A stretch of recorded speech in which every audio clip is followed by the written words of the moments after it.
It is April 22nd, 2025, and I welcome you to the audio edition of St. Giles in the Word. We continue in John 21 and Isaiah 20. We are reading from the New International Version, and we begin today in the Gospel of John. Afterward, Jesus appeared again to his disciples by the Sea of Galilee. It happened this way.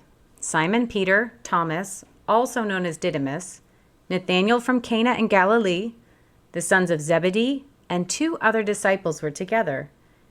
"I'm going out to fish," Simon Peter told them. And they said, "We'll go with you."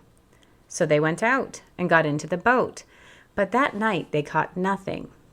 Early in the morning, Jesus stood on the shore, but the disciples did not realize that it was Jesus.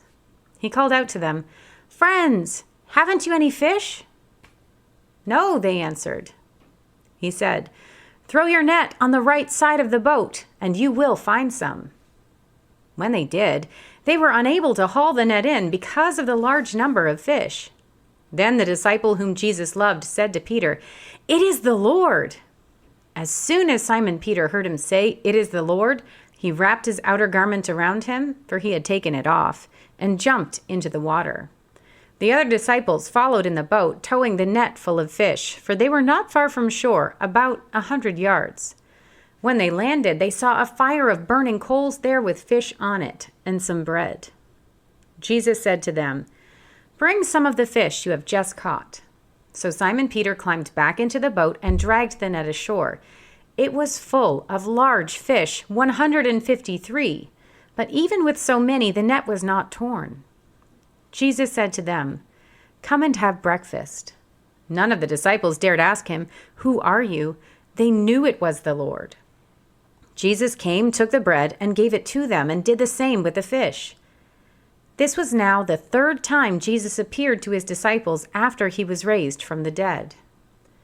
When they had finished eating, Jesus said to Simon Peter, "Simon, son of John, do you love me more than these?"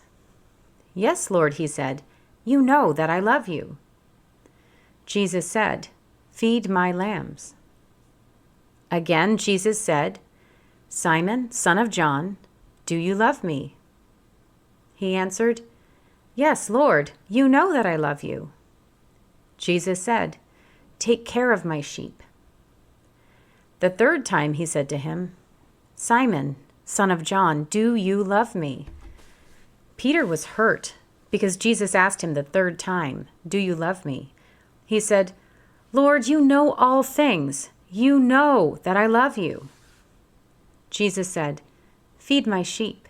Very truly I tell you, when you were younger, you dressed yourself and went where you wanted. But when you are old, you will stretch out your hands, and someone else will dress you and lead you where you do not want to go." Jesus said this to indicate the kind of death by which Peter would glorify God. Then he said to him, "Follow me." Peter turned and saw the disciple whom Jesus loved was following them. This was the one who had leaned back against Jesus at the supper and had said, "Lord, who is going to betray you?" When Peter saw him, he asked, "Lord, what about him?"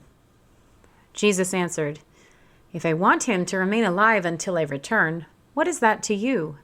You must follow me." Because of this, the rumor spread among the believers that this disciple would not die. But Jesus did not say that he would not die. He only said, "If I want him to remain alive until I return, what is that to you?" This is the disciple who testifies to these things and who wrote them down. We know that his testimony is true. Jesus did many other things as well. If every one of them were written down, I suppose that even the whole world would not have room for the books that would be written. We turn now to the book of the prophet Isaiah. In the year that the supreme commander, sent by Sargon, king of Assyria, came to Ashdod and attacked and captured it, at that time the Lord spoke through Isaiah, son of Amoz. He said to him, "Take off the sackcloth from your body and the sandals from your feet." And he did so, going around stripped and barefoot. Then the Lord said, "Just as my servant Isaiah has gone stripped and barefoot for 3 years as a sign and portent against Egypt and Cush, So the king of Assyria will lead away stripped and barefoot the Egyptian captives and Cushite exiles, young and old with buttocks bared, to Egypt's shame. Those who trusted in Cush and boasted in Egypt will be dismayed and put to shame. In that day, the people who live on this coast will say, "See what has happened to those we relied on, those we fled to for help and deliverance from the king of Assyria.